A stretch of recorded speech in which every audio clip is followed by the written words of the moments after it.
मैं ये जो प्रेस कॉन्फ्रेंस कर रहा हूं, ये बहुत दुख के साथ कर रहा हूं। This is a new low in politics of India, I would say, thanks to the Congress party. कि भारतीय जनता पार्टी ने डॉक्टर मनमोहन सिंह का निगमबोध घाट पर अंतिम संस्कार करवा करके एक अपमान किया है पूर्व प्रधानमंत्री का। अभी की सरकार की कैबिनेट ने बताया कि हमारी ये इच्छा है कि एक मेमोरियल डॉक्टर मनमोहन सिंह के लिए स्थापित किया जाए। जब वो प्रधानमंत्री थे, यदि सर्वाधिक उनका किसी ने महिमा में खंडन किया है, उनकी इज्जत के साथ किसी ने खिलवाड़ की है, तो कांग्रेस पार्टी ने की है। कई बार तो मीडिया में ये चर्चा भी रहा कि इस प्रकार के व्यवहारों के कारण डॉक्टर मनमोहन सिंह ने इस्तीफा देने की बात भी सोची थी अपने मन में। मैं ये जो प्रेस कॉन्फ्रेंस कर रहा हूं, ये बहुत दुख के साथ कर रहा हूं। इन विषयों पर भी प्रेस कॉन्फ्रेंस करना पड़ रहा है। This is a new low in politics of India, I would say, thanks to the Congress party. Congress party के कारण आज एक फॉर्मर प्रधानमंत्री, एक पूर्व प्रधानमंत्री, उनके आज अंत्येष्टि उनकी हुई है और उस विषय को लेकर प्रेस कॉन्फ्रेंस करना पड़ रहा है। इससे दुखद, इससे दुर्भाग्यपूर्ण और कुछ नहीं हो सकता है। आप सभी जानते हैं, doctor Manmohan Singh, former prime minister of India, Bharatvarsh के पूर्व प्रधानमंत्री, 10 वर्ष तक प्रधानमंत्री रहे और स्वाभाविक रूप से उनका एक बहुत बड़ा कंट्रीब्यूशन रहा है। और भारतीय जनता पार्टी स्पष्ट रूप से मानती है कि there has to be dignity in death. मृत्यु के बाद प्रधानमंत्री किस पार्टी के थे, किस दल के थे, हम इस पे विश्वास नहीं करते हैं। इतने छोटे मन के लोग हम नहीं हैं। हम वाजपेयी जी के उस कथन को मानते हैं, छोटे मन से कोई बड़ा नहीं होता। जिस प्रकार की भ्रामक राजनीति कांग्रेस पार्टी ने किया है और विशेष करके राहुल गांधी ने किया है, 1 घंटे पहले राहुल गांधी ने एक ट्वीट किया है कि भारतीय जनता पार्टी ने डॉक्टर मनमोहन सिंह का निगमबोध घाट पर अंतिम संस्कार करवा करके एक अपमान किया है पूर्व प्रधानमंत्री का।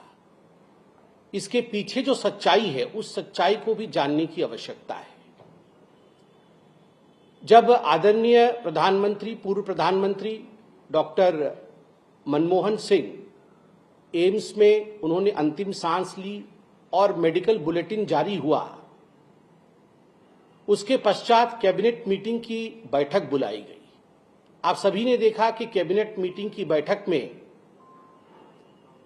एक शोक संदेश भी पारित किया गया और शोक संदेश के साथ साथ कैबिनेट ने यह निर्णय भी लिया कि चूंकि डॉक्टर मनमोहन सिंह एक पूर्व प्रधानमंत्री रहे और उनका एक बहुत बड़ा कद है, तो बिफिटिंग हिज स्टेचर, उनके कद के अनुरूप उनका सम्मान होना चाहिए।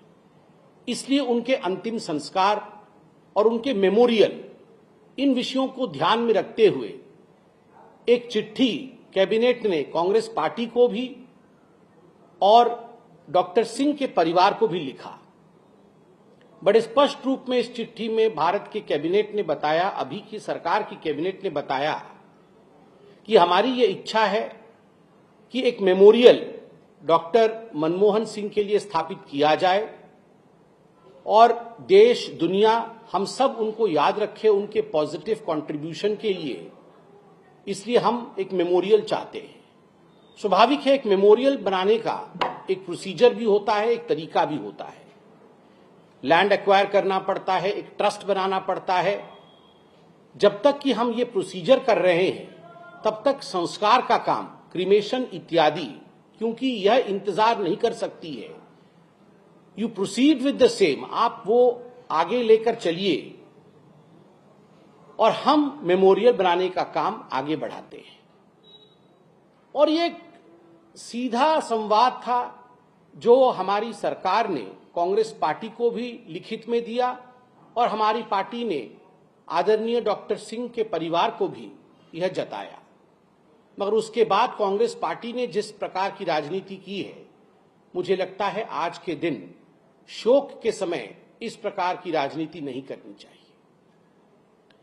आज ये बताते हुए भी तकलीफ हो रही है, ये जो तू मैं सोशल मीडिया से लेकर हर जगह चल रहा है कांग्रेस पार्टी के समर्थकों द्वारा, उन्हें ये याद दिलाना पड़ेगा कि डॉक्टर मनमोहन सिंह जब हमारे बीच में थे और जब वो प्रधानमंत्री थे, यदि सर्वाधिक उनका किसी ने महिमा में खंडन किया है, उनकी इज्जत के साथ किसी ने खिलवाड़ की है, तो कांग्रेस पार्टी ने की है।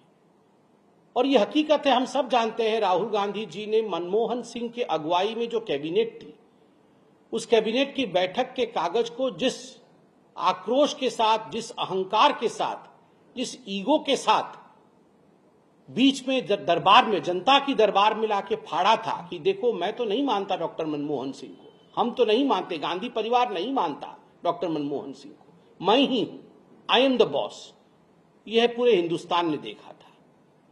केवल इतना ही नहीं, सोनिया गांधी जी एक पैरेलल सरकार चलाती थी, कई किताबें भी लिखी गई और उन किताबों में याद कीजिए, उसमें जिक्र किया गया कि जो सेक्रेटरी थे वो शाम 6 बजे मनमोहन सिंह जी के नाक के नीचे से फाइलें छीन लेते थे और जो सरकारी फाइलें होती थी वो सोनिया जी की एनएसी के पास जाती थी।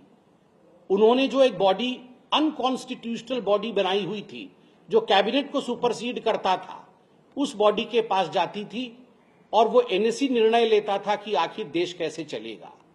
और इसको लेकर डॉक्टर मनमोहन सिंह भी काफी आघात में थे। कई बार तो मीडिया में ये चर्चा भी रहा कि इस प्रकार के व्यवहारों के कारण डॉक्टर मनमोहन सिंह ने इस्तीफा देने की बात भी सोची थी अपने